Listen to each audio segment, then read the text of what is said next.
короче, Джия Дженг деген адам бар, оның 100 отказ деген эксперименті бар. Отказдан қорқатын адамдар әр отказ алған сайын сол қорқынышын жеңеді екен. Сондықтан мен өзіме челлендж тастаймын, 30 күн отказ алуым керек.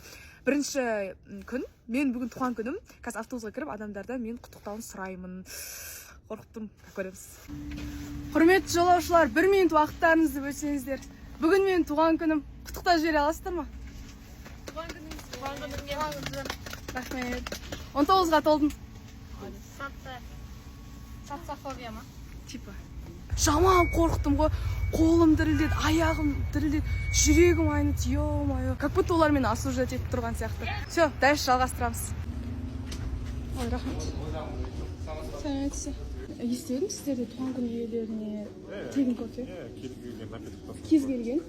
Өзіңіз білен тамақ бересіз ба? Бір необычный эссенциямен ба? Сіз қайда оқисыз? Мен Абайда оқимын, тоже мұғалімге. Қандай? Информатика мұғалімі. Күшті. Сіз екінші курс получается. Екінші курс. Рахмет.